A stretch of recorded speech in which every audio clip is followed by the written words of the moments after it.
کر میں اشارتاً آپ کو حضرت کا تعارف کرا دیتا ہوں۔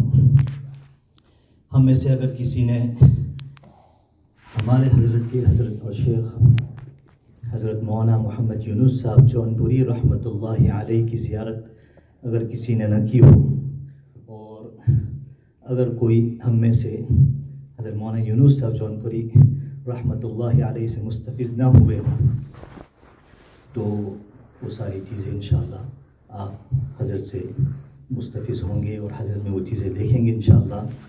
اور بس اسی کے ساتھ میں زیادہ وقت نہ لیتے ہوئے اپنے ایک شاگرد حافظ محمد طیب محمود کو دعوت دیتا ہوں، وہ آ کر بروایت ورش قرآن کی تلاوت فرمائے۔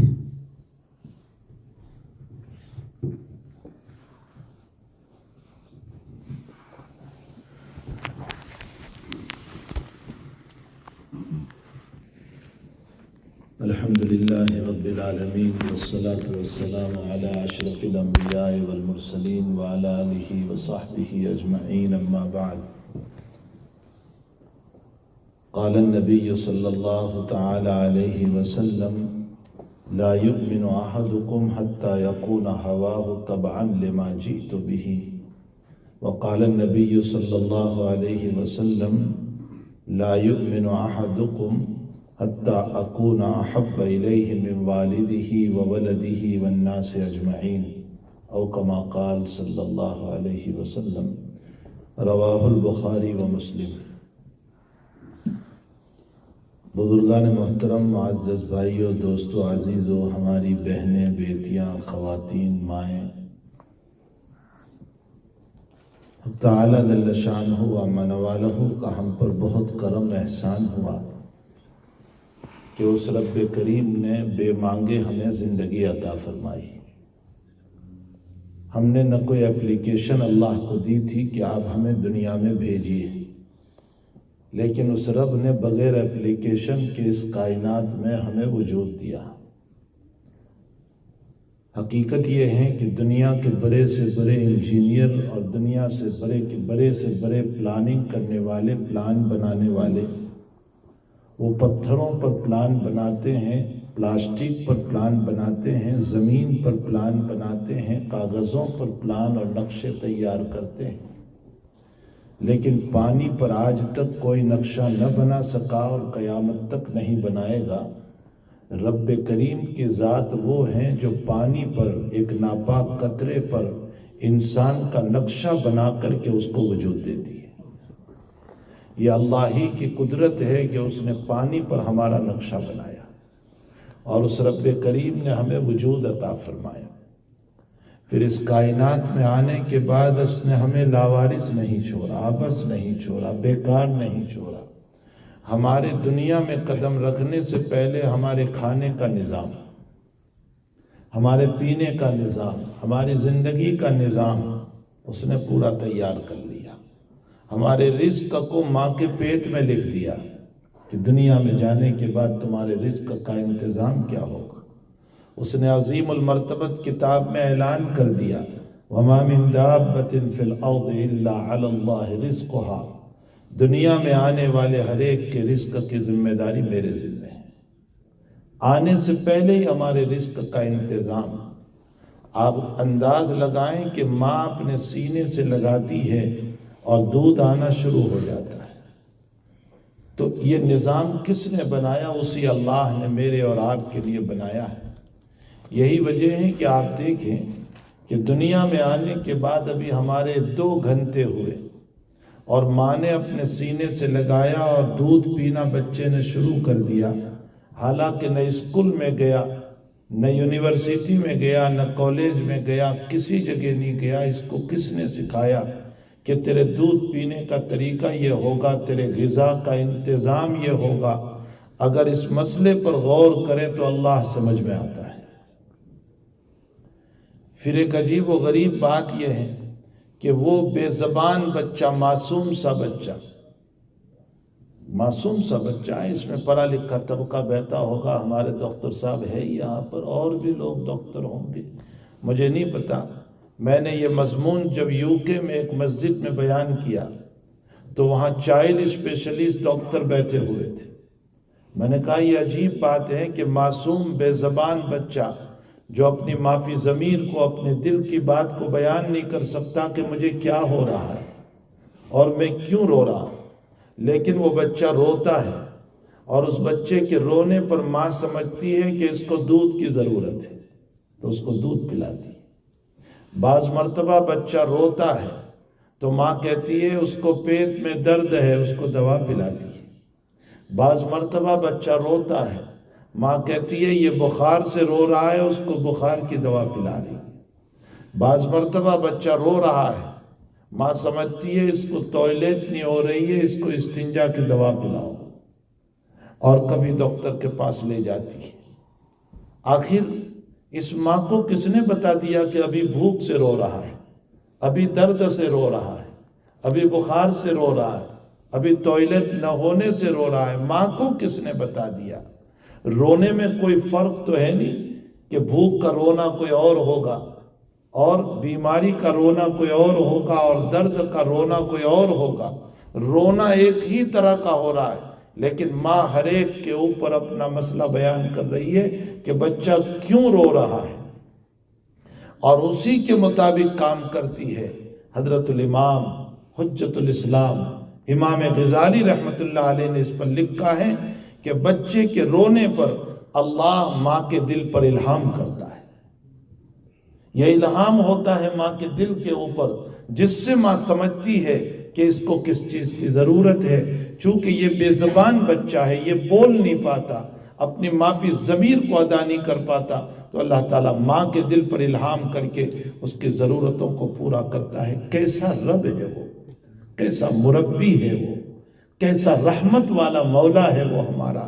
اسی لیے علماء نے لکھا ہے، حضرت الامام بخاری رضی اللہ تعالیٰ عنہ بخاری شریف میں وفی انفسکم افلا تبصرون کی تفسیر میں لکھ رہے بخاری شریف میں کہ آپ غور فرمائیں، اللہ تعالیٰ نے کھانے اور پینے کا نظام ایک بنایا، یہیں سے کھاتا ہے بندہ، یہیں سے پیتا ہے، لیکن جب بدن سے نکالنے کی باری آئی تو دو راستے بنائے، ایک راستہ نہیں بنایا. سوال یہ ہوتا ہے کہ اللہ جیسے لکوڈ کے لیے اور موٹی چیز کے لیے تو نے ایک راستہ بنایا تھا، تو بدن سے نکالنے کے لیے بھی ایک ہی راستہ بناتا. تو نے آخر لکوڈ کے نکالنے کا راستہ علیحدہ اور موٹی گندگی کو نکالنے اور فضلات کو نکالنے کا راستہ علیحدہ، دو راستے تو نے کیوں بنائے؟ امام بخاری رضی اللہ تعالیٰ عنہ فرماتے ہیں کہ اے میرے بندے، اگر میں ایک ہی راستہ بناتا نکالنے کے لیے تو ہر وقت تجھے لکوڈ نکلتا رہتا، تو کبھی پاک نہیں ہو سکتا تھا. میرے بندے میں تجھے پاک رکھنا چاہتا تھا، اس لیے دو راستے بنائے. فرمایا وفی انفسکم افلا تبصرون، اگر تم اسی پر غور کرو تو تمہارا رب سمجھ میں آتا ہے، تمہارا اللہ تمہیں سمجھ میں آتا ہے. صرف اتنا نہیں، جب ہم کھا رہے ہیں تو لقمے کی حد تک، چبانے کی حد تک میرے اختیار میں، میں نے نوالا بنایا، پیٹ میں رکھا، منہ میں رکھا، میں نے چبایا، اس حد تک تو میرے اختیار میں. لیکن آگے جب میں نیچے اتار رہا ہوں تو میری دو نلیاں چل رہی ہے، ایک سانس کی ہے اور ایک کھانے کی ہے. وہ کون ذات ہے کہ جو سانس کی نلی سے لقمے کو بچا کر کھانے کی نلی کے اندر اتار رہا ہے، اور ایک دانہ بھی اگر سانس کی نلی میں چلا جاتا ہے تو مجھے کھانسی شروع ہو جاتی ہے، مجھے پانی چاہیے، میں پریشان ہو جاتا ہوں، میری آنکھوں سے آنسو نکل آتے ہیں. وہ کون ذات ہے کہ جو یہ کاریگری اندر میں کر رہا ہے کہ جو سانس کی نلی سے بچا کر لقمے کو کھانے کی نلی میں اتار رہا ہے؟ اگر بندہ اسی پر غور کر لے تو اللہ سمجھ میں آ جاتا ہے. قرآن کریم میں اللہ فرماتے ہیں وَإِنَّ لَكُمْ فِي الْأَنْعَامِ لَعِبْرَةً نُسْقِيكُم مِّمَّا فِي بُطُونِهَا مِن بَيْنِ فَرْثٍ وَدَمٍ لَبَنًا خَالِصًا سَائِغًا لِلشَّارِبِينَ. فرمایا میرے بندو، تم جو دودھ پیتے ہو ایک گلاس میں، ایک بوتل میں، ایک پیالے میں، ذرا ٹھہر جاؤ، ایک منٹ کے لیے ٹھہرو، ذرا اس پر غور تو کرو کہ یہ دودھ جو کاؤ سے آیا یا بھینس سے آیا، جس جانور سے اللہ نے تمہیں دودھ دیا، جہاں سے دودھ نکل رہا ہے وہاں گندگی بھی تھی، وہاں پیشاب بھی تھا جانور کے پیٹ میں، وہاں بلڈ اور خون بھی تھا، لیکن جب دودھ دے رہا ہے تو اس دودھ میں گندگی کی بو بھی نہیں آ رہی ہے، خون کی رنگت بھی نہیں آ رہی ہے، پیشاب کا ذرہ بھی نہیں آ رہا ہے، حالانکہ ساری چیزیں وہاں ہیں۔ جہاں سے دودھ آ رہا ہے وہیں گندگی ہے، وہیں پیشاب ہے، اور وہیں پر بلڈ بھی چل رہا ہے، لیکن جب دودھ دے رہا ہے تم کو تو اس دودھ کے اندر نہ خون کی رنگت ہے، نہ پیشاب کی بدبو ہے، نہ گندگی کی اسمیل ہے، صاف ستھرا سفید دودھ کس ذات نے تم کو پیش کیا؟ کیا کوئی فلٹر کا مشین لگا ہوا تھا وہاں کہ جس نے فلٹر کر کے تمہیں دودھ دیا؟ کچھ بھی نہیں تھا۔ فرمایا میرے بندے دودھ پینے سے پہلے تو اسی پر غور کر لے تو تیرا اللہ تجھے سمجھ میں آتا ہے کہ اس کائنات کے پیچھے کوئی رب ہے، کوئی اللہ ہے، کوئی مالک ہے، کوئی پالنہار ہے، کوئی مربی ہے، کوئی تربیت کرنے والا ہے، جو میری اور آپ کی زندگی کو چلا رہا ہے، جو میری اور آپ کی زندگی کو بنا رہا ہے۔ اسی رب پر ایمان لانا ہے، اسی اللہ پر ایمان لانا ہے۔ یہ میری اندر کی فطرت کہہ رہی ہے، میرے اندر کی طبیعت کہہ رہی ہے، میرا نیچرلی مزاج کہہ رہا ہے۔ کل مولود یولد علی الفطرہ فابواہ یحودانہ او ینصرانہ او یمجسانہ او کما قال صلی اللہ علیہ وسلم۔ اللہ کے نبی فرماتے ہیں کہ ہر بچہ جب پیدا ہوتا ہے تو وہ اسلام لے کر آتا ہے، توحید کو لے کر آتا ہے، فطرت دین کو لے کر آتا ہے، فطرت توحید کو لے کر آتا ہے، لیکن جب بڑا ہوتا ہے اس کو جیسا ماحول ملتا ہے، یہودیت کا، عیسائیت کا، مجوسیت کا، اس ماحول کی بنیاد پر وہ بدل جاتا ہے۔ اگر یہ ماحول نہ ملے تو پیدا ہونے والا بچہ اللہ کی ربوبیت پر چلے گا، اللہ کی توحید پر آئے گا، اسی پر یہ بندہ چلنے والا ہے۔ بہرحال اس اللہ کو ماننا، اس کو دل سے ماننا، اسی کا نام ایمان ہے۔ پھر اللہ کے حبیب پاک صلی اللہ علیہ وسلم نے فرمایا ایمان کی طاقت بیان کرتے ہوئے کہ ایمان کی طاقت کیسی طاقت ہے؟ فرمایا ایمان کی طاقت ایسی طاقت ہے کہ جو جہنم میں ہمیشہ نہیں رہنے دے گی۔ یہ ایمانی طاقت ہے، اور اس کے لیے روایتیں بھری پڑی ہے۔ اس وقت موقع نہیں ہے کہ میں ان روایتوں کو بیان کروں۔ اللہ کے حبیب پاک صلی اللہ علیہ وسلم صحابہ سے اٹھ کر اچانک چلے گئے بنو نجار کے ایک باغ کے اندر۔ صحابہ تلاش کرتے کرتے وہاں پہنچے، سب سے پہلے ابو ہریرہ پہنچے۔ حضرت نبی اکرم صلی اللہ علیہ وسلم نے فرمایا ابو ہریرہ؟ فرمایا نعم یا رسول اللہ۔ فرمایا کیسے آ گئے تو؟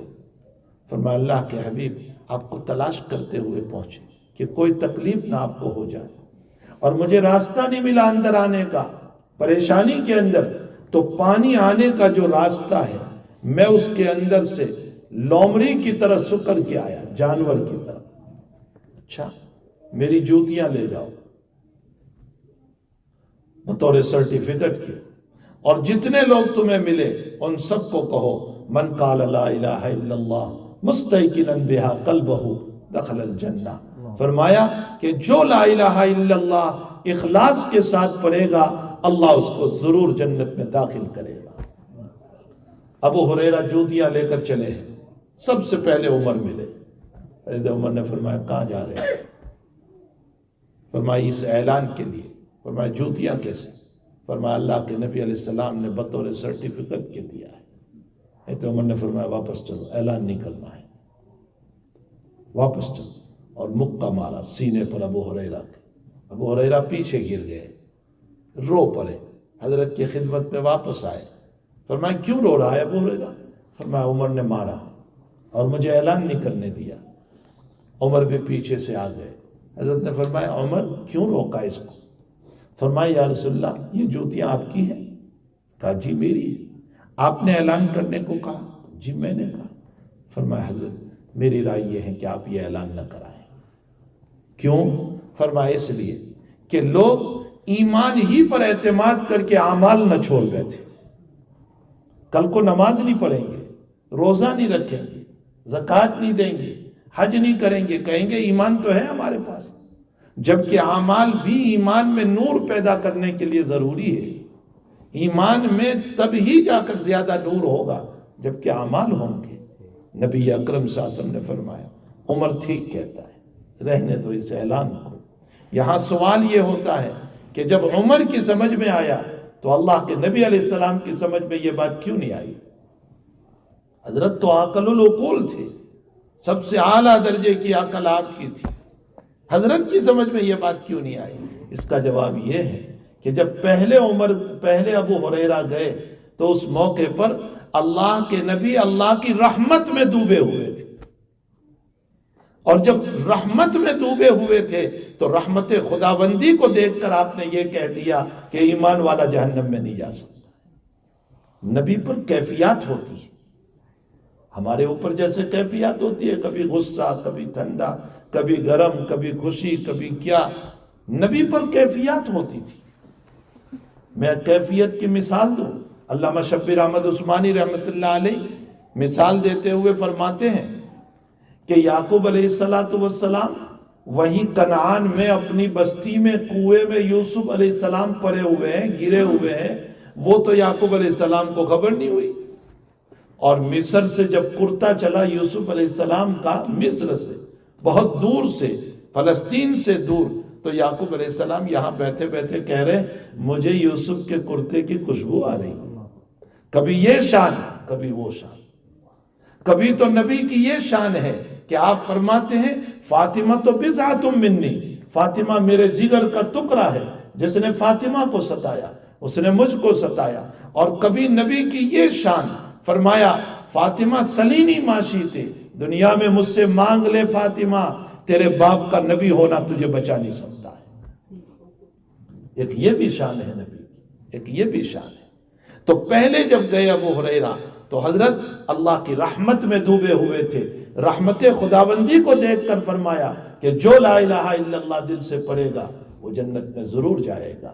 اور جب دوبارہ آئے تو وہ شان رحمت آپ پر سے ختم ہو چکی تھی، اب اس دنیا میں آ چکے تھے۔ دنیاوی حالات کو دیکھ کر آپ نے فرمایا کہ عمر جو کہتا ہے وہ صحیح ہے۔ بہرحال ایمان ضرور ایک ایسی طاقت ہے کہ جو انسان کو کبھی نہ کبھی جنت میں لے جا کر رہے گی، یہ مسلم ہے۔ ہمیں جو انعام ملا اللہ کا وہ ایمانی دولت ہے، اس کا شکر ادا کیا جائے کہ اللہ تعالیٰ نے ہم کو ایمانی دولت عطا فرمائی ہے۔ اسی کو ہمیں بچا کر موت تک لے جانا ہے، اسی کو بچا کر لے جانا ہے۔ ایمان بچے گا کیسے؟ ایمان بچے گا اعمال سے۔ اعمال ہیں تو ایمان بچے گا، اعمال نہیں تو ایمان نہیں بچ سکتا ہے۔ شاہ عبدالعزیز صاحب محدث دہلوی رحمۃ اللہ علیہ فرماتے ہیں کہ شیطان آہستہ آہستہ مستحبات کو چھڑواتا ہے، جب مستحبات چھوڑنے کے عادی ہو جاتے ہیں تو پھر وہ سنتیں چھڑاتا ہے، پھر سنت چھوڑنے کے عادی ہو جاتے ہیں پھر وہ واجبات چھڑواتا ہے، پھر واجبات دلوں میں جب کمی آ جاتی ہے پھر وہ فرائض چھڑاتا ہے، پھر جب فرض چھوڑنے کے عادی ہو جاتے ہیں اور عادت پڑ جاتی ہے تو ایک وقت آتا ہے کہ ایمان بھی چھڑوا دیتا ہے، یہاں تک کہ موت کے موقع پر ہمیں ایمان لوٹنے کی کوشش کرتا ہے۔ ایمان تبھی مضبوط ہوگا ہمارا جبکہ یہ اعمال ہمارے مضبوط ہوں گے۔ اگر یہ اعمال مضبوط نہیں تو ایمان کمزور ہوتا چلا جائے گا۔ اس لیے حضرت سید الطائفہ جنید بغدادی، ابھی علماء کی مجلس تھی، میں نے ابھی سنایا، ابھی 1 گھنٹہ پہلے کی میں بات کر رہا ہوں، سید الطائفہ جنید بغدادی رحمت اللہ علیہ مرض الوفات کے اندر ہے، سنو غور سے، مرض الوفات کے اندر ہے، آپ کو وضو کرایا جا رہا ہے، وضو پورا ہو گیا اور فرمایا میرے داڑھی کا خلال رہ گیا، خلال بولتے ہیں نا تاکہ پانی پہنچ جائے اچھی طرح، فرمایا میرا خلال رہ گیا، مجھے دوبارہ وضو کراؤ۔ لوگوں نے کہا حضرت آپ اتنے بیمار ہیں، آپ کی انگلیاں کام نہیں کر رہی ہے، ہم آپ کو وضو کرا رہے ہیں، اتنی تکلیف ہے، اتنی مشقت ہے، وہ ایک سنت ہی تو ہے، خلال کرنا سنت ہی تو ہے، رہ بھی گیا تو حضرت کیا ہوا، اتنی تکلیف میں آپ ہے اور آپ ابھی کہہ رہے ہیں مجھے پھر سے وضو کراؤ۔ سید الطائفہ جنید بغدادی نے فرمایا اللہ کا تقرب اور نبی کا تقرب انہی سنتوں سے تو ملا ہے کیا موت کے موقع پر اس سنت کو چھوڑ کر میں اپنے رب سے دور ہو جاؤں، میں اپنے نبی سے دور ہو جاؤں؟ میں تکلیف برداشت کروں گا، مجھے دوبارہ وضو کراؤ۔ دوبارہ وضو کرایا، حضرت نے اچھی طرح وضو کیا، خلال کیا۔ میرے بھائیوں، یہ اکابر کی زندگی ہے، اسی لیے ہم میں اور ہمارے اکابر میں یہی فرق ہے۔ وہ لوگ چھوٹی چھوٹی سنتوں کو بھی تلاش کر کے عمل کرتے تھے۔ یہ میرے محبوب کی ادا ہے، یہ میرے محبوب کی ادا، یہ میرے محبوب کی ادا، اور ہم یہ کہہ کر چھوڑ دیتے ہیں سنت ہی تو ہے، نہیں بھی کریں گے تو کیا ہوگا؟ سنت ہی تو ہے، عصر سے پہلے سنت ہی تو ہے، نہیں بھی پڑھی تو کیا ہوگا؟ بیٹھ کر پانی پینا سنت ہی تو ہے، نہیں بھی بیٹھے تو کیا ہوا؟ یہ ہم میں اور ہمارے اکابر میں فرق ہے۔ اسی لیے کہا جاتا ہے اللہ والوں کی صحبت، اہل اللہ کی صحبت، بزرگوں کی صحبت، صالحین کی صحبت۔ ابھی میں نے وہاں مجلس میں علماء کو کہا، جو میں آپ کو سناتا ہوں، سید الطائفہ جنید بغدادی رحمت اللہ علیہ کی خدمت میں امام احمد ابن حنبل جیسے جایا کرتے تھے۔ کتنا بڑا امام ہے، 4 اماموں میں ایک امام ہے امام احمد ابن حنبل، وہ ان کی خدمت میں بیٹھا کرتے تھے، اور ان کے حالات میں لکھا ہے کہ جنید بغدادی کی خدمت میں جاتے تو 2 زانوں بیٹھ جاتے تھے۔ اتنا بڑا امام۔ ایک مرتبہ سوال کر لیا سید الطائفہ جنید بغدادی رحمت اللہ علیہ سے، فرمایا حضرت ایک مسئلہ مجھے پریشان کر رہا ہے۔ فرمایا کیا مسئلہ ہے؟ فرمایا مسئلہ یہ ہے کہ نماز میں غلطی کچھ بھی ہو لیکن تلافی اس کی سجدے سے ہے۔ الحمد شریف چھوٹ گئی، کیا مسئلہ ہے؟ سجدہ کرو، سجدۃ السہو۔ التحیات چھوٹ گئی، سجدہ سہو کرو۔ تاخیر ہو گئی، سجدہ سہو کرو۔ امام احمد فرماتے ہیں حضرت میری سمجھ میں نہیں آتا، اگر الحمد چھوٹ گئی تو دوسری رکعت میں 2 مرتبہ پڑھوا لیا جائے۔ التحیات چھوٹ گئی پہلی قاعدے میں تو آخری قاعدے میں 2 مرتبہ پڑھوا لیا۔ یہ کیا کہ سجدہ کرو، سجدہ کرو، سجدہ کرو؟ اللہ کے نبی نے بس سجدے ہی کا حکم دیا نماز کی غلطیوں پر۔ اب سنو جواب، اہل اللہ کا جواب جو دلوں سے نکلتا ہے۔ جنید بغدادی رحمت اللہ علیہ نے فرمایا امام احمد یہ غلطی کرواتا کون ہے ہم کو؟ شیطان ہی تو کرواتا ہے، اور شیطان اس لیے کرواتا ہے کہ میں راندہ درگاہ ہوا، مردود بنا۔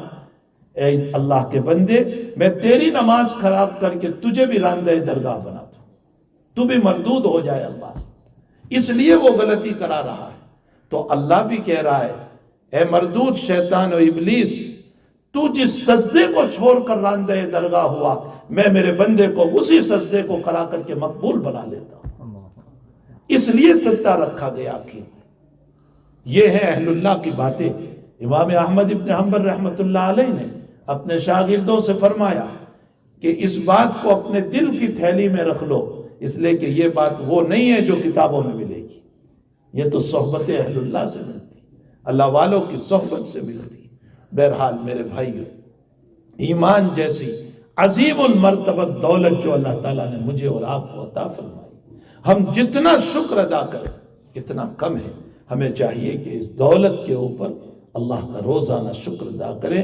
اور اس کے بعد دوسری دولت جس کو مختصر میں عرض کر دوں، جناب نبی کریم صلی اللہ علیہ وسلم کی ذات گرامی، آپ کی ذات بابرکت، آپ کی امت میں ہمارا آنا اور ہمیں ایمان کی دولت ملنا، اور آپ کی ماتحت میں ہمیں اللہ کا پیدا کرنا، یہ حضور پاک صلی اللہ علیہ وسلم عظیم نعمت ہے۔ آپ سے محبت، آپ خود فرماتے ہیں مجھ سے محبت کرو، کتنی محبت کرو؟ اللہ کے نبی فرماتے ہیں تمہاری اولاد سے بھی زیادہ مجھ سے محبت ہو، تمہارے ماں باپ سے زیادہ میری محبت ہو، تمہاری بیوی سے زیادہ میری محبت ہو، ساری کائنات سے زیادہ نبی کی محبت، ساری کائنات سے زیادہ۔ لا یؤمن احدکم حتی اکون ہواہ تبعا لما جیت بہ، تیری خواہشات سے زیادہ میں جب تک تیرا محبوب نہ بن جاؤں۔ لا یؤمن احدکم حتی اکون احب الیہ من والدہ وولدہ والناس اجمعین، باپ سے زیادہ، اولاد سے زیادہ۔ اب آپ لوگ سوال کرو گے کہ باپ بیٹے کی محبت سے زیادہ نبی کی محبت کیسے ہو سکتی ہے؟ بیوی سے زیادہ کیسے ہو سکتی ہے؟ یہ کیسے ہو سکتا ہے؟ اور اگر نہیں ہو سکتا ہے تو پھر ہم مومن نہیں۔ میں تمہیں میزان دے کر جاؤں، میں تمہیں ترازو دے کر جاؤں، اگر تمہیں تولنا ہے تو۔ اگر بچے کے نماز نہ پڑھنے پر مجھے غصہ آ رہا ہے تو سمجھ لو نبی کی محبت زیادہ ہے بچے کے مقابلے میں۔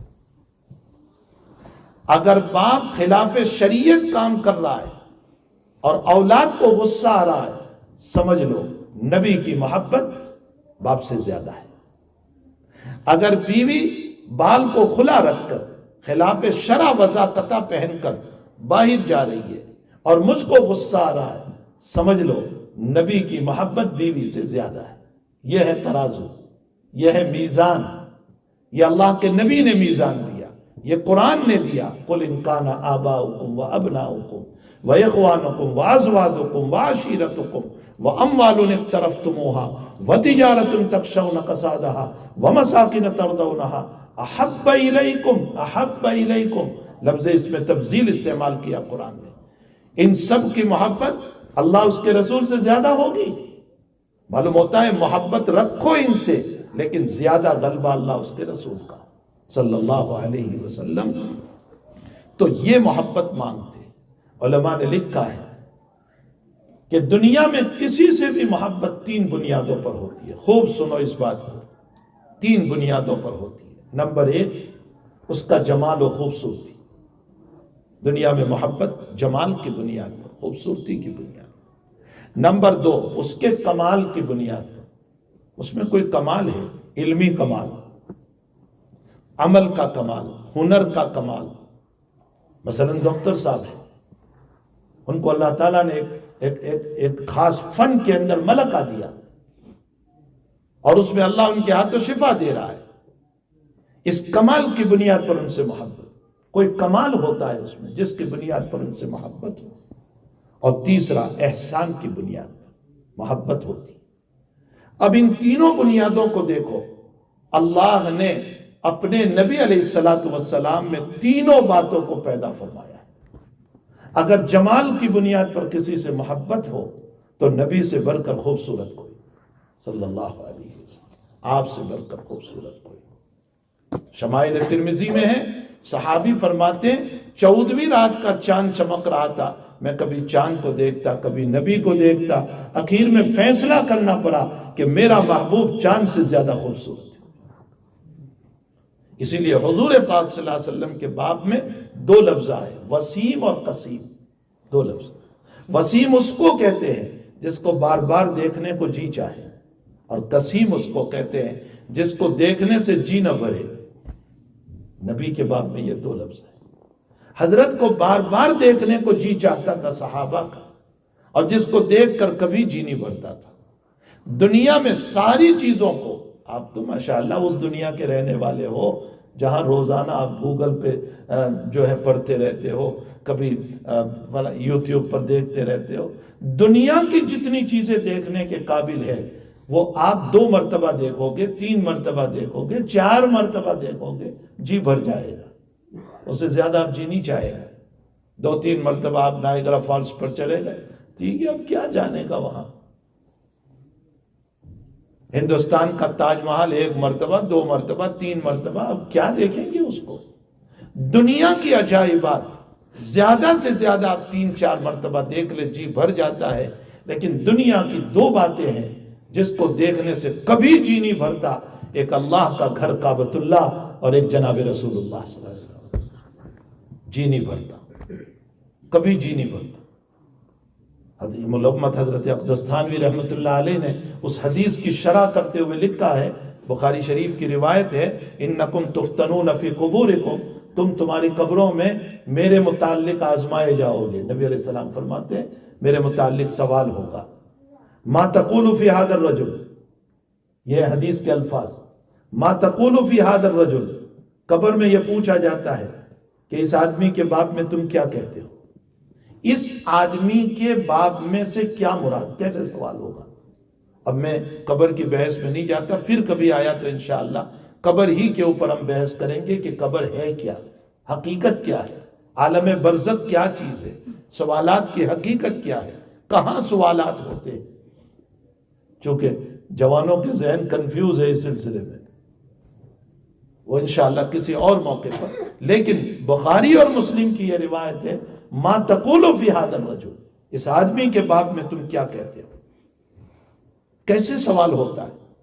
کچھ محدثین و فقہا تو فرماتے ہیں کہ ذہنی سوال ہوتا ہے، یعنی جیسے ہم ایگزام لیتے ہیں نا دنیا میں اور سوال زبانی پوچھ لیتے ہیں، ایسے سوال. بعض محدثین فرماتے ہیں کہ نہیں، یہ مسئلہ نہیں، اللہ کے نبی علیہ السلام کا نام لے کر پوچھا جاتا ہے کہ محمد کے باب میں تم کیا کہتے ہو. اور بعض محدثین فرماتے ہیں، حسن بصری رحمت اللہ علیہ، عبداللہ ابن عباس وغیرہ فرماتے ہیں کہ وہ عالم برزخ ہے، وہ ایک دنیا ہے جس میں پردے ہٹا لیے جاتے ہیں، وہاں پردے نہیں ہوا کرتے، اور اس میت کو، اس سونے والے کو، اس مرنے والے کو اللہ کے نبی نظر آتے ہیں، وہ دیکھتا ہے اور فرشتے پوچھتے ہیں ما تقول بہذا، یہ جو نظر آ رہا ہے اس سے متعلق تیرا کیا خیال ہے، تو کیا کہتا ہے اس سے متعلق.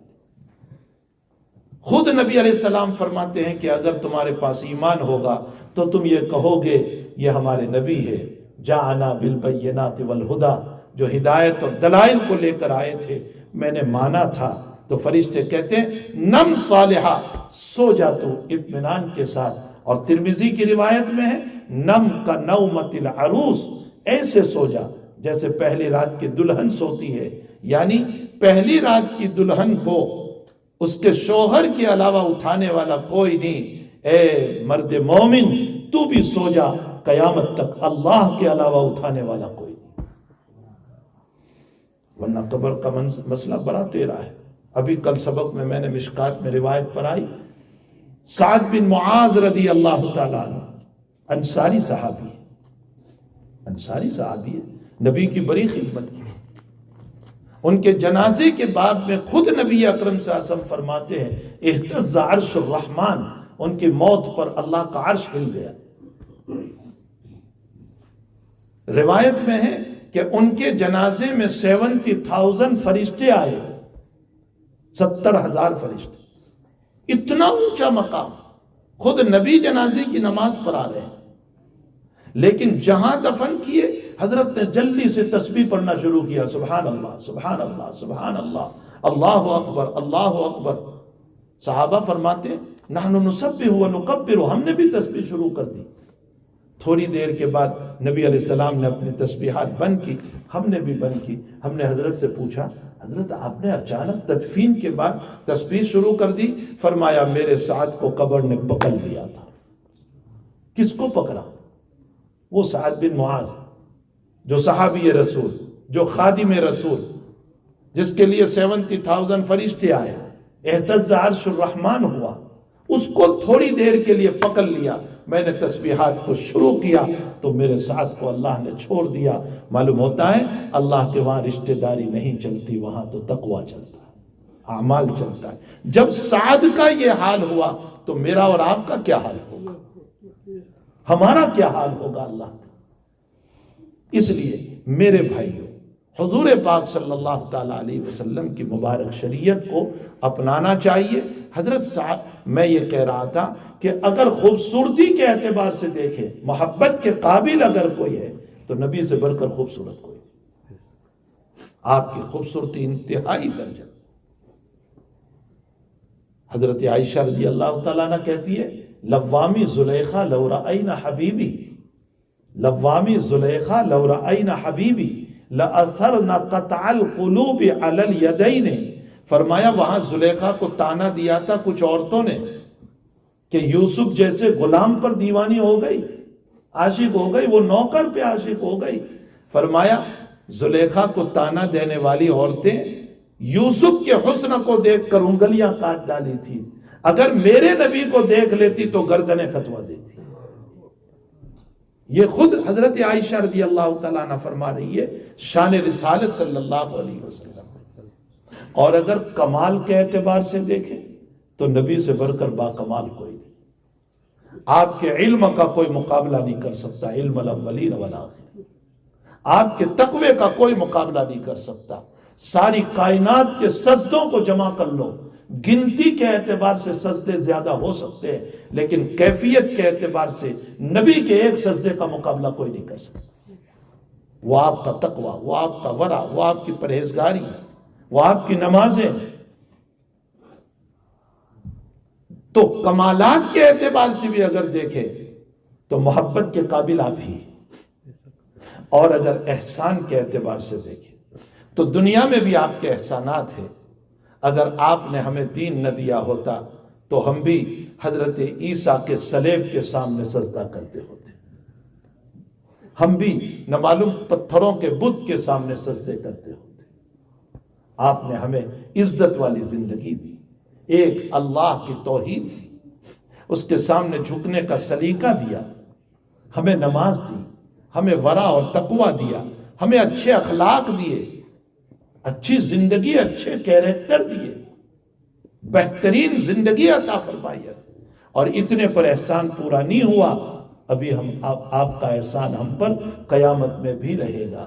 آپ کی سفارشیں چلے گی، آپ کی سفارش پر جلدی سے حساب شروع ہوگا، آپ کی سفارش پر حوض کوثر کا پانی ملے گا، آپ کی سفارش پر ہاتھ پکڑ کے جنت ملے گی، آپ کی سفارش پر اللہ جہنم سے ہمیں بچائے گا۔ یہ سب آپ کی سفارش پر ہونے والا ہے، اور آپ کی آخری سفارش یہ ہوگی کہ اللہ میرے امتی جو نچلے درجے میں ہیں جنت کے، ان کو اعلیٰ مقام عطا فرما دے۔ تو دنیا میں تو ہے ہی آپ کے احسانات، آخرت میں بھی آپ کے احسانات ہیں۔ تو تین بنیادوں پر محبتیں ہوتی ہے۔ جمال کی بنیاد پر نبی سے بڑھ کر خوبصورت کوئی نہیں، کمال کی بنیاد پر نبی سے بڑھ کر باکمال کوئی نہیں، اور احسان کی بنیاد پر تو نبی سے بڑھ کر صلی اللہ علیہ وسلم کسی کے احسانات نہیں ہیں۔ اس لیے ہمیں آپ ہی سے محبت کرنا چاہیے۔ محبت کا طریقہ کیا ہوگا؟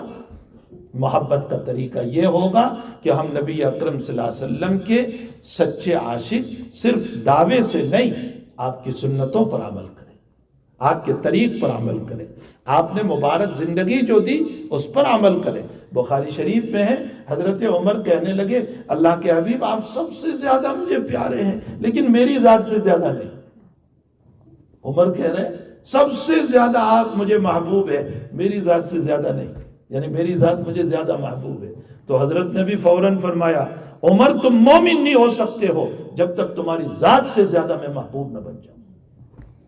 حضرت عمر نے فوراً فرمایا الآن یا رسول اللہ آپ میری ذات سے بھی زیادہ محبوب بن گئے۔ ابھی 2 منٹ میں ہو گیا کام، ابھی تو نہ کہہ رہے تھے، 2 منٹ میں نبی محبوب بن گئے ذات سے زیادہ۔ صوفیہ تو کہتے ہیں نبی کی توجہ ہو گئی، صوفیہ کے وہاں تو توجہ کا مسئلہ ہے، وہ کہتے ہیں توجہ ہو گئی، اور توجہ سے دل کی دنیا بدل گئی۔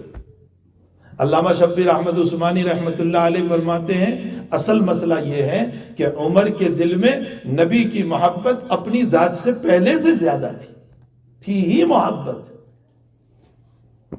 یقیناً عمر کی اپنی ذات سے زیادہ محبت تھی، لیکن عمر ذرا محبوب کی زبان سے بلوانا چاہتے تھے۔ ایک تو یہ کہ میں کہوں کہ مجھے آپ سے محبت ہے، اور ایک یہ ہے کہ آپ کہیں کہ مجھ سے محبت کیجئے۔ فرمایا حضرت عمر محبوب کی زبان سے بلوانا چاہتے تھے، اور محبوب کی زبان سے مطالبہ اچھا لگتا ہے، بولنا اچھا لگتا ہے۔ جہاں اللہ کے نبی نے کہا کہ تیری ذات سے بھی زیادہ میں محبوب ہونا چاہوں، تو حضرت عمر نے فرمایا اب ہو گیا حضرت، آپ تو پہلے ہی سے محبوب ہیں مجھے۔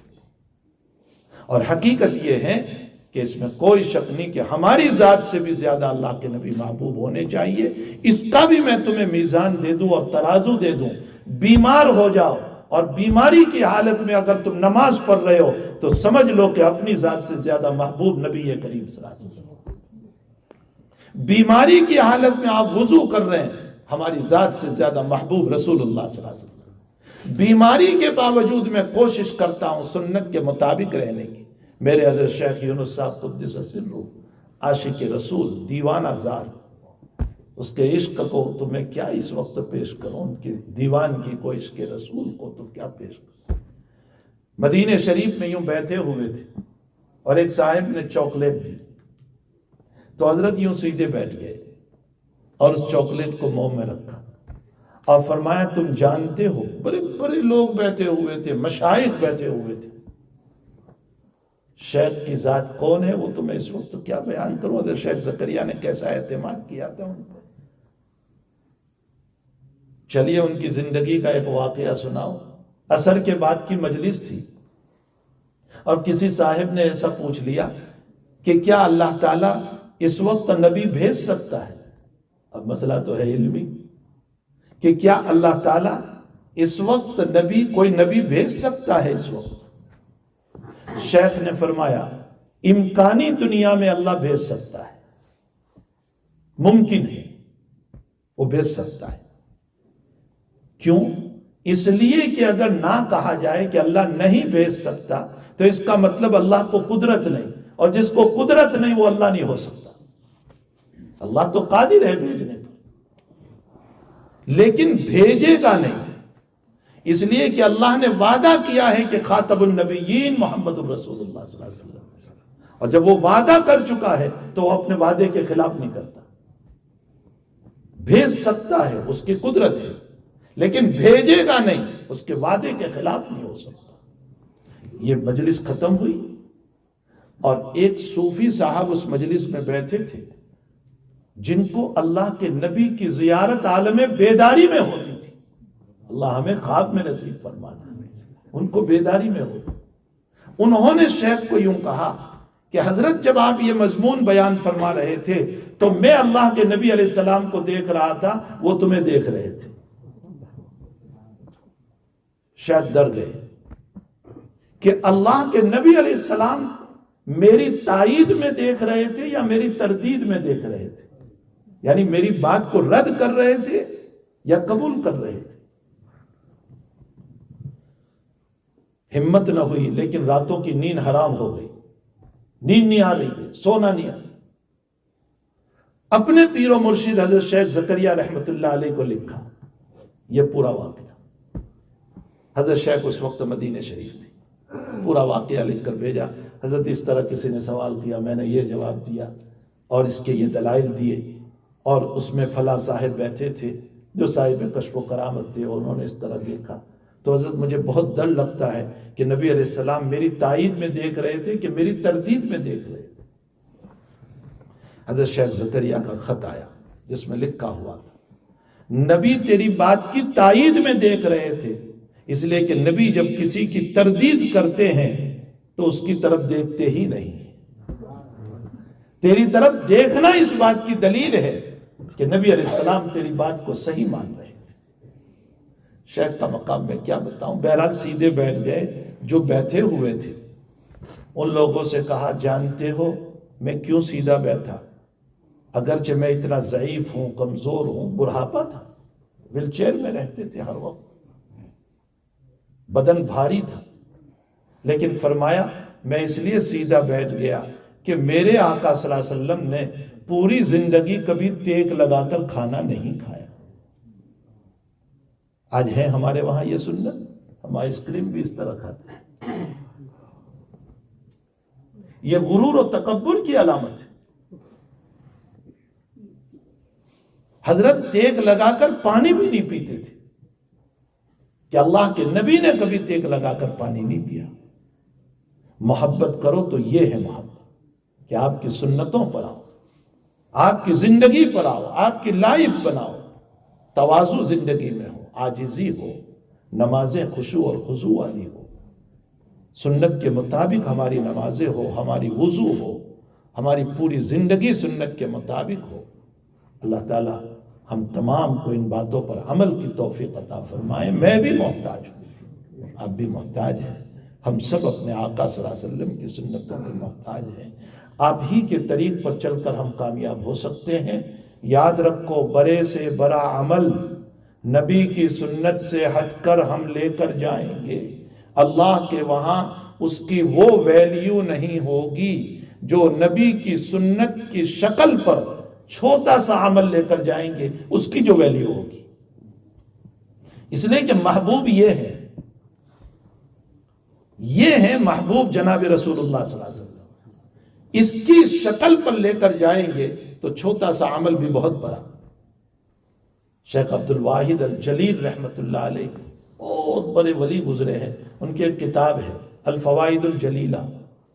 اس میں انہوں نے ایک واقعہ لکھا ہے. ایک صاحب نے خواب دیکھا کہ میدان حشر قائم ہوا ہے اور فرشتے آ کر کے تسبیحات کا ثواب تقسیم کر رہے ہیں. تسبیحات نماز کے بعد جو ہم پڑھتے ہیں سبحان اللہ الحمدللہ اللہ، اس کا ثواب. اور پھر دفتر بند کر دیا. تو وہ بزرگ جو خواب دیکھ رہے ہیں انہوں نے کہا کہ بھائی میں بھی تو تسبیحات پڑھتا ہوں، آپ نے مجھے ثواب کیوں نہیں دیا، آج بدلہ نہیں دیا؟ فرمایا یہ ان کو ثواب ملا ہے جو سنت کے مطابق 33 اور 34 مرتبہ پڑھتے تھے. تم پڑھتے ضرور ہو لیکن تم 100 مرتبہ پڑھتے ہو. دیکھیے مجاہدہ ہے 100 مرتبہ، لیکن سنت سے ہٹ کر ہے، اس لیے تمہیں سنت کا ثواب نہیں ملے گا. عمل وہی بہتر ہوگا جو سنت کے ڈھانچے میں لے کر جائے، چاہے وہ چھوٹا سا عمل کیوں نہ ہو. ہمارے حکیم الاسلام قاری طیب صاحب رحمۃ اللہ علیہ نے ایک واقعہ لکھا ہے کہ شاہ چراغ علی صاحب رحمۃ اللہ علیہ، میں نے میرے کانوں سے یہ واقعہ سنا، میرے شیخ سے بھی سنا، قاری طیب صاحب سے بھی سنا. ایک ولی کامل گزرے ہیں. انہوں نے خواب دیکھا کہ نبی اکرم صلی اللہ علیہ وسلم تشریف لائے ہیں اور خواب میں حضرت نانوتوی سے کہہ رہے ہیں، مولانا قاسم صاحب سے، کہ چلو اللہ کے نبی آئے ہیں ملنے کے لیے. اب دونوں خواب میں چلے تو حضرت نانوتوی دھیرے دھیرے چل رہے ہیں اور شاہ چراغ علی دوڑتے جا رہے ہیں. وہ جلدی پہنچ گئے، مصافحہ کیا، حضرت نے بٹھا دیا. تھوڑی دیر کے بعد مولانا قاسم صاحب پہنچے، مصافحہ کیا، اپنی گود میں بٹھایا. تو وہ شاہ چراغ علی اٹھ کر اللہ کے نبی سے ادباً پوچھ رہے، حضرت جتنی محبت میں آیا دوڑتا ہوا، اتنی محبت میں یہ قاسم نہیں آیا، آپ نے اس کو گود میں بٹھایا. فرمایا میرا قاسم میرے قدموں کے نشان کو تلاش کرتا ہوا آیا ہے کہ جہاں نبی کے قدم ہے وہاں میں قدم رکھوں تاکہ کچھ برکت مل جائے. قاری طیب صاحب نے اس واقعے کو بیان کر کے فرمایا نبی کے قدم پر قدم رکھنے سے اگر نبی کی گود ملتی ہے تو نبی کی زندگی پر اگر زندگی رکھ دیں گے تو یقیناً شفارش نصیب ہو جائیں گے. اور یہ حدیث شریف سے ثابت ہے، اس کا انکار نہیں کیا جا سکتا ہے. اس لیے میرے بھائیوں، میرے بزرگوں، میری مائیں اور بہنیں اگر باتیں سن رہی ہے اپنی زندگی کو سنت پہ لاؤ. کبھی نہ کبھی ہمیں قبرستان جانا ہے، سونا ہے، وہاں اس کھڈے کو، اس گھڑے کو بھرنا ہے اور وہاں تنے تنہا وحشتوں والی زندگی میں ہمیں پہنچنا ہے. یہ دنیا تو چتنی روٹی پر بھی پوری ہو جائے گی، یہ دنیا چٹائی پر سو کر بھی گزر جائے گی، یہ دنیا اچھا کھا کر بھی ختم ہو سکتی ہے اور ہلکا کھا کر بھی ختم ہو سکتی ہے، یہ دنیا سو کر بھی ختم ہو سکتی ہے اور کچھ رات میں جاگ کر بھی ختم ہو سکتی ہے. بہرحال اس دنیا کو جانا ہے، جانا ہے. دن گزرتے جا رہے ہیں، مہینے گزرتے جا رہے ہیں، سال گزرتے جا رہے ہیں. کل کو چھوٹے تھے آج جوان ہو گئے، کل کو برے ہو جائیں گے، عمر ہو جائے گی اور اس ڈھلتے سائے کی طرح ہم ڈھلتے جا رہے ہیں اور قبرستان کی طرف اپنا سفر رواں دواں ہے. ہمیں چاہیے کہ سفر طویل طویل وزاد قلیل قلیل، سفر بہت لمبا ہے مرنے کے بعد کا، اور توشہ ٹفن ہمارے پاس بہت تھوڑا ہے. اس آخرت کی تیاری کریں. محمد رسول اللہ صلی اللہ علیہ وسلم کی ذات گرامی کی سنتوں کو اپنے اندر اپنائیں. اللہ تعالیٰ مجھے اور آپ کو اپنا توشہ دان عبادتوں کے ذریعے سے، اچھے اخلاق کے ذریعے سے، اچھے کیریکٹر کے ذریعے سے، اچھی لائف کے ذریعے سے ہمیں بھرنے کی توفیق عطا فرمائے. اور اللہ دنیا کے میں منع نہیں کرتا، خوب کماؤ، کمانے سے کوئی منع نہیں کرتا. کمانا دنیا نہیں ہے، یاد رکھنا. علامہ رومی رحمۃ اللہ علیہ کو کسی نے سوال کیا دنیا کس کو کہتے ہیں؟ مجھے اور آپ کو پوچھے دنیا کس کو کہتے ہیں؟ میں کہوں گا بنگلہ ہو، بیلنس ہو، گاڑی ہو، یہ ہو وہ، یہ دنیا. فرمایا نہیں یہ دنیا نہیں، دنیا اس کو نہیں کہتے.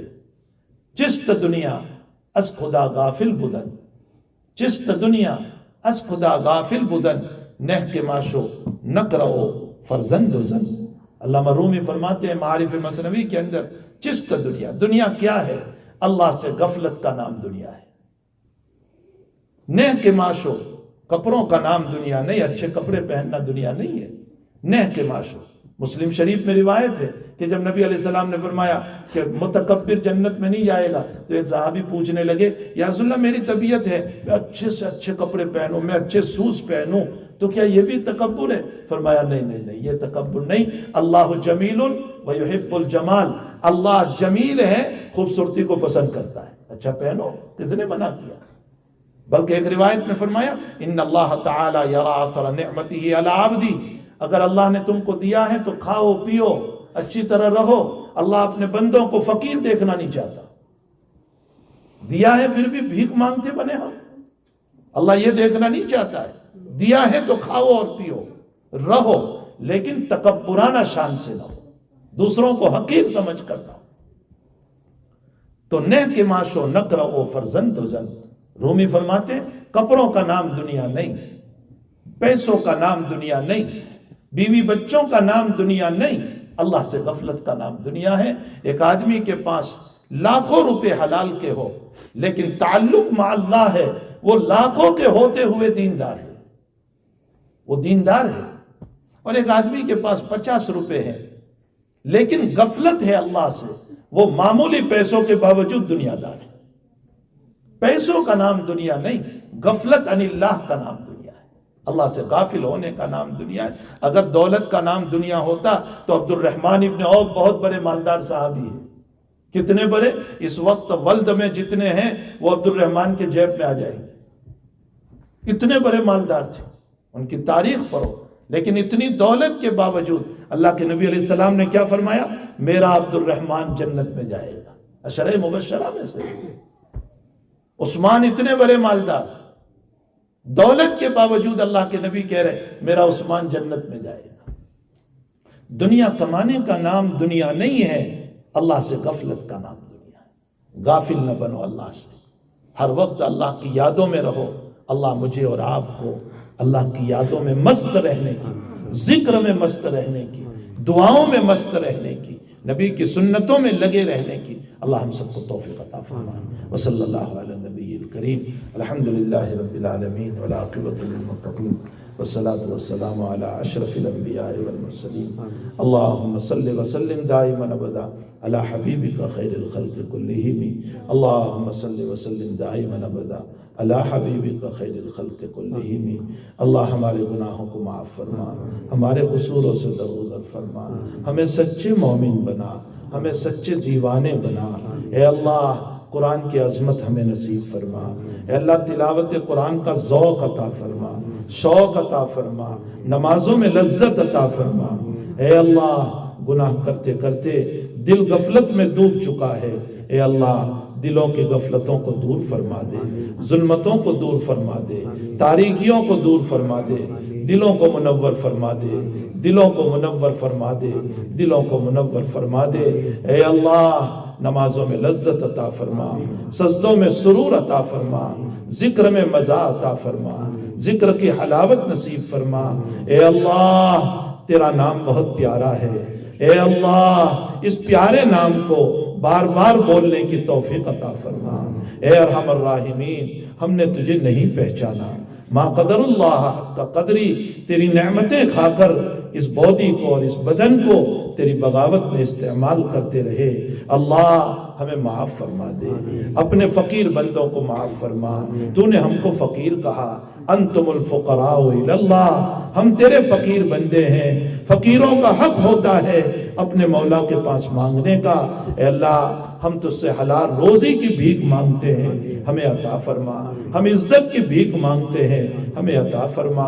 اے اللہ ہم سکون والی زندگی مانگتے ہیں، ہمیں عطا فرما۔ اے اللہ ہم بیماریوں سے حفاظت مانگتے ہیں، ہمیں عطا فرما۔ ہمیں نمازوں کی لذت عطا فرما، عبادتوں کا شوق عطا فرما۔ اے اللہ ہر وقت تیری یادوں میں مست رہنے کی توفیق عطا فرما۔ آقا صلی اللہ علیہ وسلم کی مبارک سنتوں پر ہم سب کو چلنے کی توفیق عطا فرما۔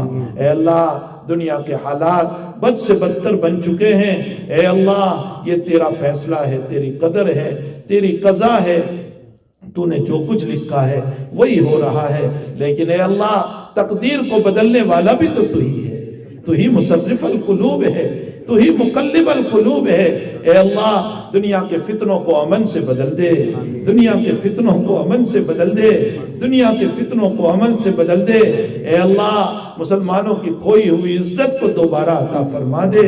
اے اللہ ہم ہی نے اپنی عزت کھوئی تجھے ناراض کر کے، تیری شریعت کو چھوڑ کر، اللہ ہمیں دوبارہ وہ عزت والی زندگی عطا فرما دے جو تو نے ہمارے صحابہ کو دی تھی، جو تو نے تابعین کو دی تھی، جو تو نے بزرگوں کو عطا فرمائی تھی۔ اے اللہ بیماروں کو شفا عطا فرما، مرحومین کی مغفرت فرما، اس مسجد کو قبول فرما، مصلیوں کو قبول فرما، ذمہ داروں کو قبول فرما۔ اے اللہ اس کو دین کے پھیلانے کا ذریعہ بنا۔ اے اللہ پورے عالم میں اس کے ذریعے سے اور تمام مساجد سے اے اللہ دین کے پھیلنے کی شکلیں پیدا ہو جائیں، اس طرح کے اسباب پیدا فرما دے۔ اے اللہ یہ مجمع نہ معلوم کیا کیا تمنائیں لے کر تیرے دربار میں بیٹھا ہے۔ اللہ سب کے دل کو تو ہی جانتا ہے، دلوں کی کیفیت تو جانتا ہے۔ اے اللہ سب کے دلی مرادوں کو پوری فرما دے، جائز تمناؤں کو پوری فرما۔ اللہ ہماری اولادوں کو نیک بنا، صالح بنا، متقی بنا، پرہیزگار بنا، بگڑنے سے، پھسلنے سے، ضلالت سے، گمراہیوں سے، غلط راستوں سے، غلط صحبتوں سے اللہ ہماری بھی حفاظت فرما، ہماری نسلوں کی بھی حفاظت فرما، ان میں دین کو ہمیشہ قائم دائم رکھنا۔ اے اللہ ہماری تمناؤں سے زیادہ ہماری اولاد کو بہتر بنا دے۔ اللہ ہم سب کی دعاؤں کو اپنے فضل اپنے کرم سے اس مجلس میں جو مخلص بیٹھے ہو، جس کی آمین تجھے پیاری ہو، ان کی آمینوں کے ساتھ ہم سب کی آمینوں کو قبول فرما۔ آمین یا رب العالمین۔ وصلی اللہ علی النبی الکریم برحمتک یا ارحم الراحمین۔ جزاکم اللہ خیر۔